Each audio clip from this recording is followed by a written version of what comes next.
देश में या फिर प्रदेश में ज्यादा अस्पताल और बेड बढ़ाए जाने से ज्यादा बेहतर है कि शारीरिक स्वास्थ्य पर ध्यान दिया जाए, जिससे अस्पताल और बेड की जरूरत ना ही पड़े, क्योंकि अस्पताल और बेड से ज्यादा जरूरी है शारीरिक स्वास्थ्य।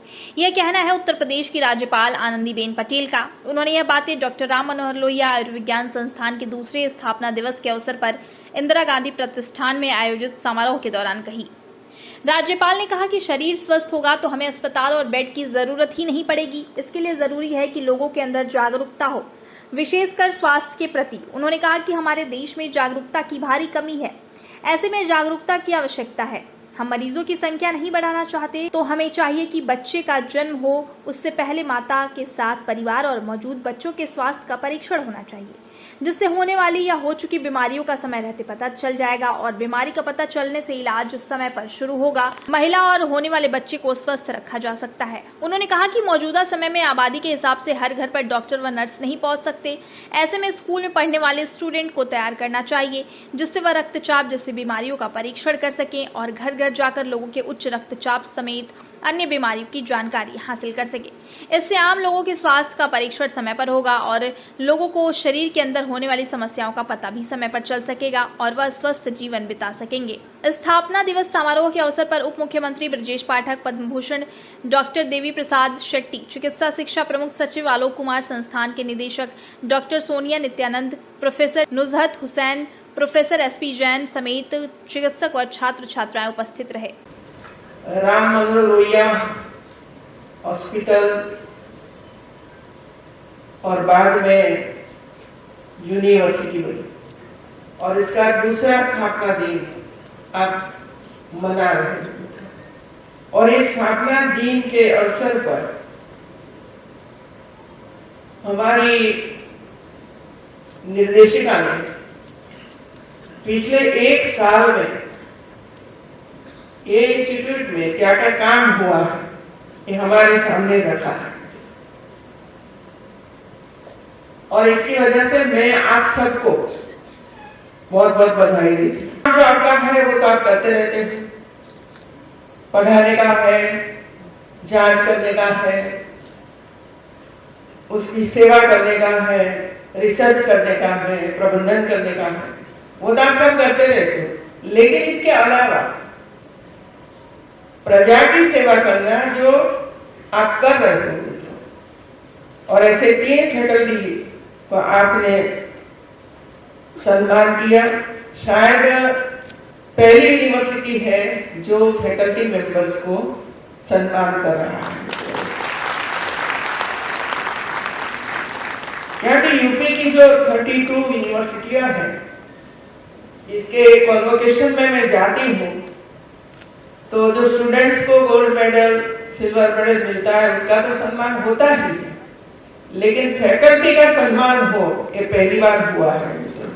और मैं मानती हूँ कि एक काम करना चाहिए और आप सबने किया। इसमें से जिसके स्टेप बाय स्टेप काम का आरंभ कीजिए मित्रों, स्टेप बाय स्टेप।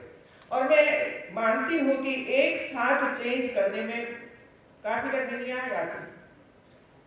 कभी कभी एक काम छोड़कर दूसरा काम करना पड़ता है तो सामने से भी विरोध आता है और इसी वजह से जो मार्गदर्शन हमें दिया है ये करने की बहुत ही आवश्यकता है। एक ही बात मैं आपको बताना चाहती हूँ, उन्होंने जो कहा स्कूलों के स्टूडेंट्स को तैयार करना और एक तैयार करने के बाद उसको वसीन लेकर गांव तक पहुंचाना और वहां जाकर वे लोग ब्लड प्रेशर वगैरह का जांच करें और उसका एक रजिस्टर तैयार करें, ये कितनी बड़ी बात है मित्रों।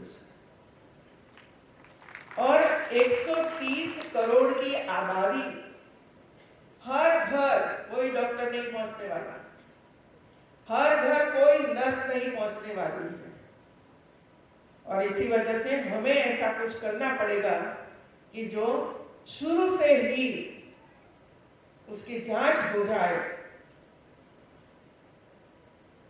तो वो तुरंत स्वस्थ भी हो सकता है, तुरंत दवाई का काम शुरू होता है। डॉक्टर शेट्टी जी, मैं आपको ये बताना चाहती हूँ कि जब मैं गुजरात में एजुकेशन मिनिस्टर थी तब, और हमारे प्रधानमंत्री वहां मुख्यमंत्री थे तब, हमारी प्राइमरी स्कूल और आंगनवाड़ी से लेकर 12वीं कक्षा तक की स्कूलों की में जो स्टूडेंट्स पढ़ते थे, वे लोगों की जांच हम करते थे, हर साल करते थे। हमारे डॉक्टर, नर्सिस सभी स्कूल में जाते थे और पूरा अरेंजमेंट होता था, और वे लोग जांच कर देते थे, फॉर्म भर देते थे कि क्या प्रॉब्लम है, कोई है कि नहीं, स्वस्थ है, सब कुछ आ जाता था। और इसके बाद जब ये पता चलता था कि इसको हार्ट का प्रॉब्लम है, उसको आए हमारे पास 5-6 मेडिकल यूनिवर्सिटियों, कॉलेजेस, अनेक प्रकार की नई नई संस्थाएं हैं, प्राइवेट कॉलेज हैं, प्राइवेट यूनिवर्सिटियां हैं, और इसमें पढ़ने वाले स्टूडेंट्स भी हैं। ये सबकी एक यादी, एक बंधक बना दे तो हर गांव में, हर स्कूल तक, हर स्टूडेंट्स तक हम पहुंच सकते हैं। किसी की कोई आवश्यकता की जरूरत नहीं है कि दूसरे स्टेट से बुलाओ, वहां से बुलाओ। इतनी शक्ति यूपी में है, और मैं यूपी में ये सब कुछ देख रही हूँ। या शुरू से ही हार्ट प्रॉब्लम का पता चल जाता है और उसकी जांच हो जाती है और उसकी दवाई, ऑपरेशन हो जाता है, तो वो जिंदगी भर उसको दूसरा कोई इलाज की आवश्यकता नहीं रहेगी, अपना स्वस्थ जीवन वो बिता सकता है। और इसी वजह से हम ये चाहते हैं कि देश को स्वस्थ बनाना है, तंदुरुस्त और सशक्त बनाना है। तो मैं मानती हूँ कि बच्चे का जन्म हो इसके पहले माता के गर्भ में जो बच्चे हैं वहां से हम शुरू करना चाहिए। तो हम जो आज जो बीमारियों का डर हो गया है, लाइनें लगती है, इसमें कमियां आएगी, कमियां जरूर आएगी इसमें। जैसे मेडिकल इंस्टीट्यूट में हम प्रवेश लेते हैं तो सामान्यतः जो चेहरे पर आकृति उभरती है हमारे मन में, उनको हम भगवान का दर्जा देते हैं। जब हमारा कोई परिजन पीड़ित होता है,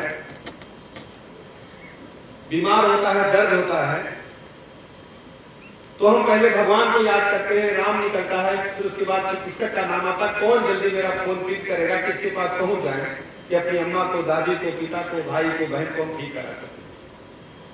ऐसे संस्थान में वार्षिक स्थापना दिवस में हम आए हैं, तो मैं मंच पर कभी देखता हूं, कभी सामने देखता हूं कि जिनको समाज में भगवान का दर्जा दे रखा है, ऐसे संस्थान है। मैं आप सभी को हृदय से प्रणाम करता हूं, अभिनंदन करता हूं, आभार करता हूं।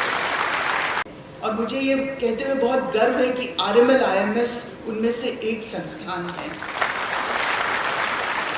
इस साल 26 रीनल ट्रांसप्लांट्स हुए हैं, और टोटल ऑफ 136 ट्रांसप्लांट्स हो चुके हैं, रीनल ट्रांसप्लांट्स।